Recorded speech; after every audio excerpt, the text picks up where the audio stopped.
Welcome back, Warrior. Okay, we're reading Doctrine and Covenants section 51 today.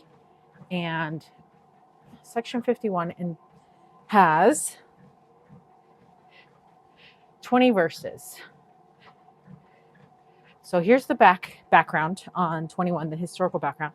It says Joseph Smith had arrived in Kirtland at the beginning of February 1831. Meanwhile, the rest of the New York Saints were busy selling their homes, farms, and possessions and preparing to come to Kirtland. In general, the Saints traveled together in three groups. The Colesville branch, like the Knights. The second group is the Saints from Fayette area, like the Whitmers. And three, the Saints from Palmyra area, like the Smiths. So the stories of the Saints moving from their long-time homes to Kirtland are faith-building stories that can teach our families to trust in the Lord in the entire process. Leaving their homes was not easy. Saying goodbye to friends and family was not easy, and the journey itself was not easy. But they were journeying toward things they could not yet imagine. Okay, so just take a second there and think if you needed to move right now. If they were like, you're moving, and how hard that would be, right? Like, it wasn't like they had a bunch of notice to like move either. And honestly, I hate moving. And in fact, there could be like the nicest house that I want. And the fact that I hate moving would keep me from getting it, right? And so just think about how getting up and moving to anywhere, whether it is nicer or not, would feel, right? And maybe you're at a place where you're like, yeah, take me wherever I will move, And I bet that there were some people like that. They were ready, But I think for the most part, people don't really love to move when they haven't gotten sufficient amount of notice or know what they're getting into in the future, right? Like, yeah, it's easier to move into a super big, super nice house that maybe you haven't had a yard and now you get to have a yard, or maybe you move into a house where now you don't have to share a room with your sibling. That's what happened to me. And so of course I was looking forward to it, from moving from a 2-bedroom apartment when I was young, and then going to have my own room, right? Didn't have to split with tape in the room to make it all weird. We had a bunk bed too. Anyway, so just like put yourself in their shoes for a little bit. Some moves are awesome. Some moves aren't as awesome. Some moves you don't know were awesome until later. Okay, the group of Colesville Saints left first and arrived in Buffalo, New York in May 1st, 1831. The Saints were hoping that springtime would make travel by boat possible. However, when they arrived, they found the harbor full of ice, which delayed their ability to travel for 11 cold days. They waited with all the belongings they owned, not knowing where they would live once they did arrive at their destination. Okay, so they didn't have like fancy, nice places they were going to, right? These were difficult times. Also, we have stayed in a hotel for 2 weeks before moving into our house that we built a while back. And it was crazy. Living out of a hotel is like not the best, not ideal. And there's like no kitchen. You can't cook. Yeah, like and we couldn't really eat out either because we didn't have the money for that. And so, because we just bought a house. So anyway, it's like so many things. And so like being in that for 11 cold days, like I would not want to be trying to figure out where to live in the cold. Actually it was in the cold, But anyway, at least we had like a warm hotel and a big moving van. Anyway, meanwhile, the Saints from Palmyra area arrived in Buffalo and found the Colesville Saints. The Palmyra Saints were able to put their things on the boat, but the boat was still trapped in ice. Lucy Mack Smith was leading the Palmyra Saints, and she put her faith into action. Lucy wrote about what she said to the group and what then followed. Now, brethren and sisters, so this is Lucy Mack Smith, quote, now, brethren and sisters, if you will, all of you raise your desires to heaven, that the ice may be broken up, and we be set at liberty. As sure as the Lord lives, it will be done. At that instant, a noise was heard like bursting thunder. The captain cried, every man to his post. the ice parted, leaving barely a passage for the boat, and so narrow that as the boat passed through, the buckets of the water wheel were torn off with a crash, which joined to the word of command from the captain, the hoarse answering of the sailors, the noise of the ice, and the cries of confusion of the spectators presented a scene truly terrible. We had barely passed through the avenue when the ice closed together again, and the Colesville brethren were left in Buffalo, unable to follow us. Oh, wow. That is crazy. End quote. Okay, so, there is a whole lot more than this in what she wrote. So as we were leaving, okay, still quote, Sister Lucy Mack Smith. Here we go. And who's Sister Lucy Mack Smith? It's Joseph Smith's mom. Remember this. Okay, as we were leaving the harbor, one of the bystanders exclaimed, "There goes the Mormon company. That boat is sunk in the water 9 inches deeper than ever it was before. And mark it, she will sink. There is nothing surer." In fact, they were so sure of it that they went straight to the office and had it published that we were sunk, so that when we arrived at Fairport, we read in the papers the news of our own death. Oh man, that's crazy. People really just did not like our people, you know. On drawing near Fairport, where we were to land, the captain, passengers, and crew bade me farewell in tears. After landing, our company were more disheartened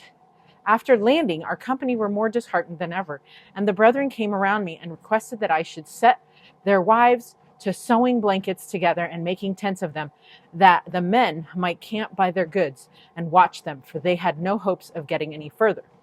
I told them I should do nothing of the kind. As for the sisters, some of them were crying, some pouting, and a few of them were attending to the care of their families. As I passed among them, my attention was attracted by a stranger who sat at short distance from us on the shore of the lake. I inquired of him the distance to Kirtland. He starting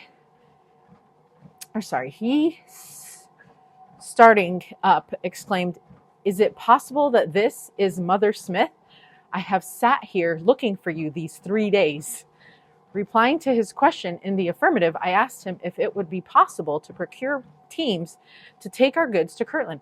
He told me to give myself no uneasiness about the matter, that Joseph was expected every hour, and in less than 24 hours, there would be teams sufficient to take all of our company to houses that were waiting to receive them. When he mentioned Joseph's name, I started, for I just began to realize that I was so soon to see both my husband and my sons. I turned from the stranger and met Samuel, who was coming towards me, closely followed by Joseph. I extended my right hand to Samuel and my left to Joseph. They wept for joy upon seeing me, Samuel because he had been warned of God in a dream to meet the company from Waterloo and feared that some disaster had befallen me, and Joseph because of the information which he had received that he apprehended from the fatigue I was undergoing, my life was in danger. After they informed me of these things, Joseph said he should take me from the company, as the sisters begged to go with me. He took them as far as Painesville, where we stopped at the house of Brother Partridge. Here we found a fine supper prepared for the whole company. Fine supper. Oh my heck. I can't read. They use like a different kind of font here, and I'm like struggling to read it. I'm like, just use regular font, please. My eyes. Anyway, then we're continuing to read Lucy Mack's account here. Soon after partaking of this refreshment, I was taken to Brother Kingsbury in his own carriage, where I was treated with great kindness and respect. From this place, I went with Joseph to Kirtland. The first house that I entered was Brother Morley's. Here I met my beloved husband, and great was our joy. Many of my readers may know my present situation. These can imagine with what feelings I recite such scenes as that which followed the reunion of our family, but let it pass. Imagination must supply the ellipsis were I to indulge my feelings upon such occasions as this, my strength would not support me to the end of my narrative. End quote. Wow. Lucy Mack Smith, History of the Prophet by his mother, chapter 39. So after the 11-day delay in Buffalo, the 67 Colesville Saints arrived in Kirtland around mid-May, making their entire journey last 1 month. Many of these saints had known Joseph from the beginning of his journey, including Joseph Knight, who was there to meet Joseph and Emma upon their reception of the gold plates from the Hill Cumorah. These members in Colesville were a tight-knit group suffering persecution together and defending the young prophet and the gospel of Jesus Christ, which he preached. Upon arrival to Kirtland, they were told to remain together and go to a neighboring town called Thompson, as a man by the name of Leman Copley had a considerable tract of land which he offered to let the brethren occupy. Okay, and so Leman Copley, the former Shaker mentioned in Doctrine and Covenants 49, owned 759 acres in nearby Thompson, Ohio. So he had offered up part of his land for the settlement of the Colesville Saints, as Edward Partridge was the Bishop of Ohio, and not knowing exactly how to handle all the saints coming from various areas, especially the large group from Colesville, sought instruction on the matter, and the prophet inquired of the Lord. So this is May 20th, 1831. And then the prophet Joseph received this revelation from the Lord. Okay, so then we're just going to read the little preface. It says, revelation given through Joseph Smith the prophet at Thompson, Ohio, May 20th, 1831. At this time, the saints migrating from the eastern states began to arrive in Ohio, and it became necessary to make definite arrangements for their settlement, as this undertaking belonged particularly to the bishop's office. Bishop Edward Partridge sought instruction on the matter, and the prophet inquired of the Lord. Okay, so now we can read. Okay, so verse 1, hearken unto me, saith the Lord your God, and I will speak unto my servant Edward Partridge, and give unto him directions, for it must needs be that he receive directions how to organize this people.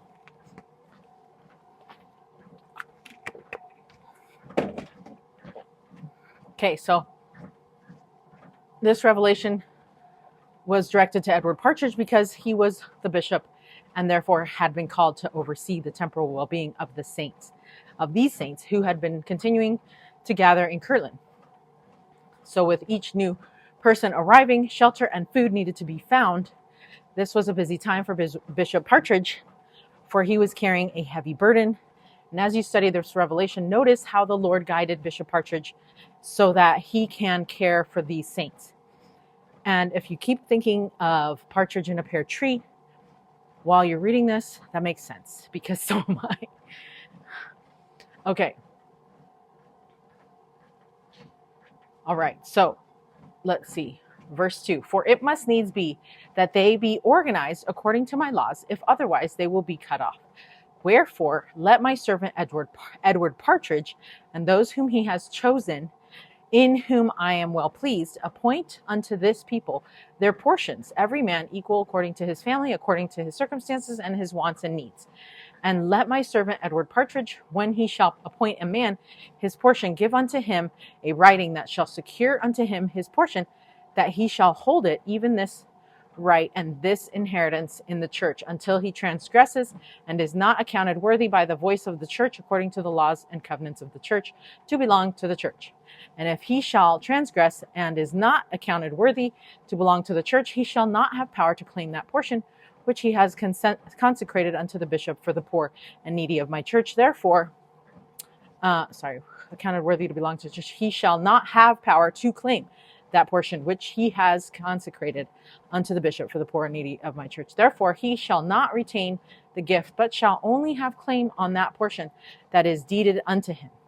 And thus all things shall be made sure according to the laws of the land. And let that which belongs to this people be appointed unto this people. And the money which is left unto this people, let there be an agent appointed unto this people to take the money to provide food and raiment according to the wants of this people. Okay, so the Lord instructed Edward Partridge about how to implement the law of consecration. It was a time to live this law now, and it will take a good amount of administration to do so. So here were some of the laws here's some of the instructions the Lord gave. The bishop is to appoint portions to the people. So he should seek to equally impart portions according to the needs of families.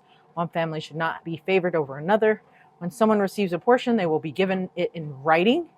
Therefore, this is not a situation of what's mine is yours. If you are given something, your neighbor cannot take it. It is secured in writing. Oh, that's kind of nice. If someone decides they want their property back that they deeded to the bishop for the poor and the needy, they cannot reclaim it.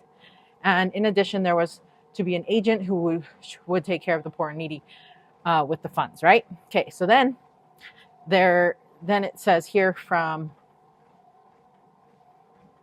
Smith and, I don't know how to say that, but it's a quote from Doctrine and Covenants commentary. It says, the plan was that everybody should transfer his property to the bishop. Then the bishop should deed back whatever each one needed. This was his stewardship. The surplus was to be retained by the bishop for the benefit of those who, through sickness or age, were unable to contribute their share to the common fund of labor. If anyone transgressed and was counted unworthy of membership in the church, he also lost his standing in the society. But in that case, he was to retain the property deeded to him, but have maintenance of the poor and needy. Okay, so then, verse 9, and let every man deal honestly and be alike among this people and receive alike, that ye may be one, even as I have commanded you. And let that which belongeth to this people not be taken and given unto that of another church. Wherefore, if another church would receive money of this church, let them pay unto this church again according as they shall agree.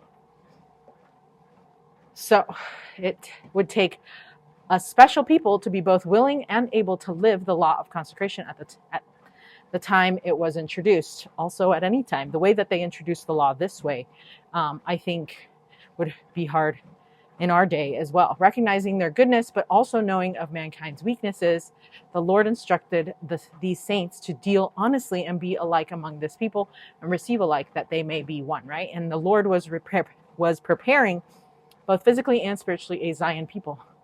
These Colesville saints seem to be well on their way. They have come as one and are willing to be unified as one. The Lord appointed that Bishop Partridge to have a storehouse to keep the products of the people. So he was able to, from this storehouse, he was able to reserve unto himself for his own wants and for the wants of his family, and he shall be employed in doing this business. Bishop Partridge was not able to work for money. His time was dedicated to his job as bishop. It was through this storehouse that his family would be provided for. That's crazy, right? Because we think nowadays it's like, oh, everybody has to have a job and a calling.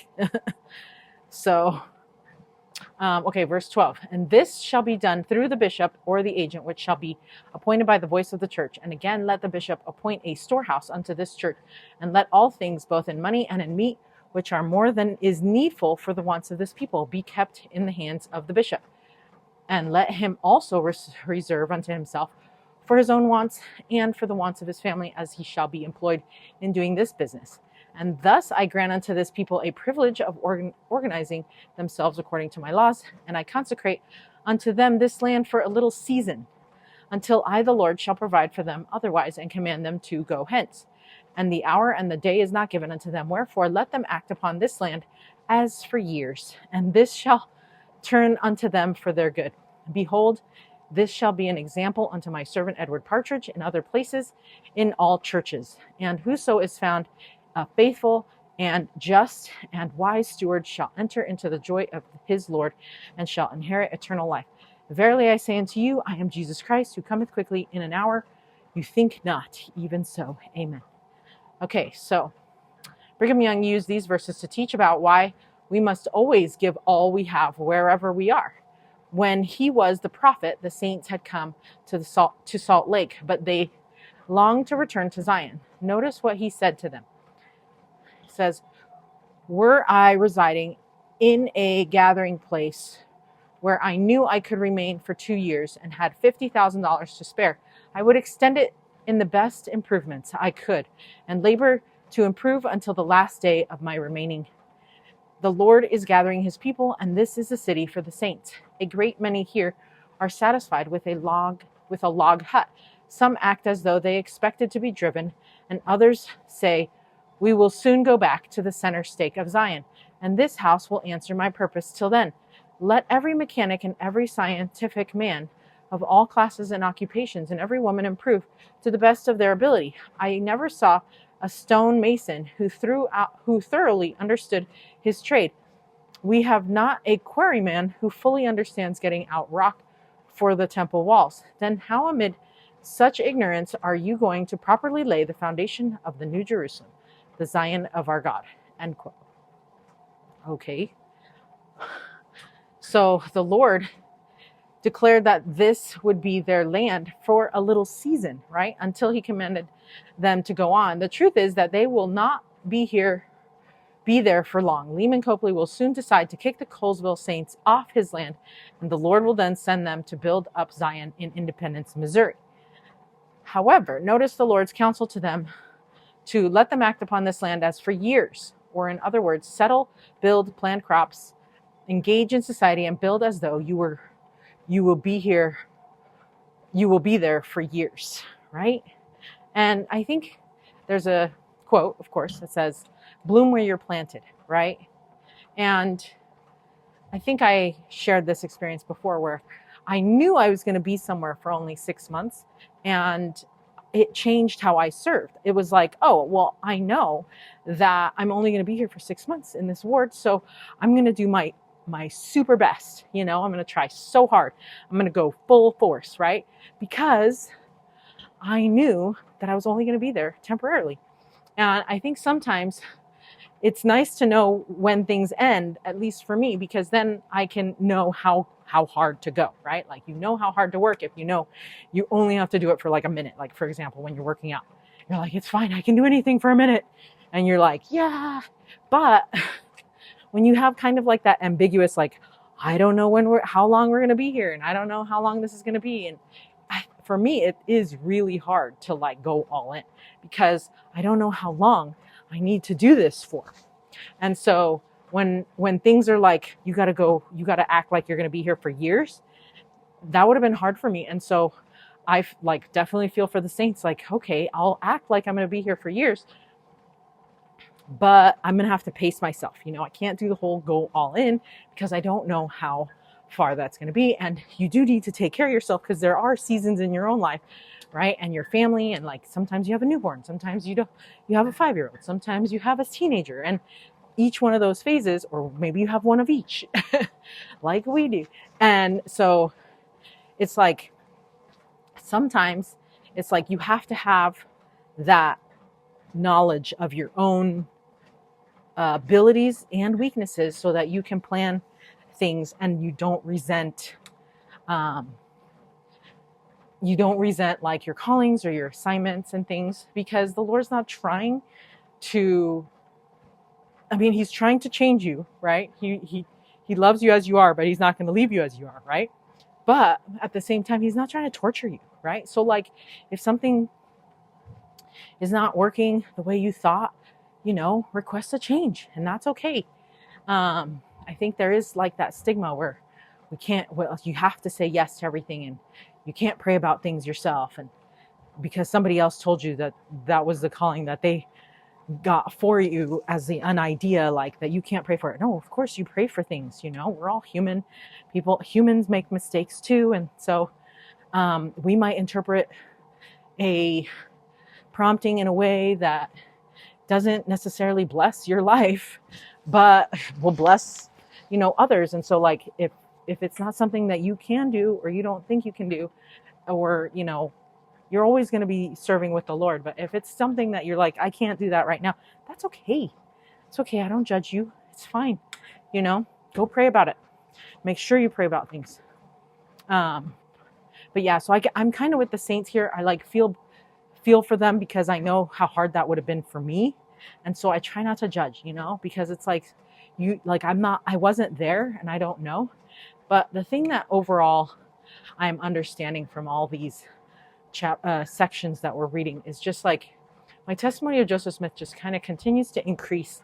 And just like with everything that was going on, he stayed stalwart. He stayed strong. And just like he couldn't have had that kind of all-inness or conviction or courage if he didn't really see Heavenly Father and Jesus Christ, right? Like they went through so much. And Joseph Smith was just like always so strong, and like he knew who he was, right? And how do you know who you are? Well, your connection with heaven has to be amazing.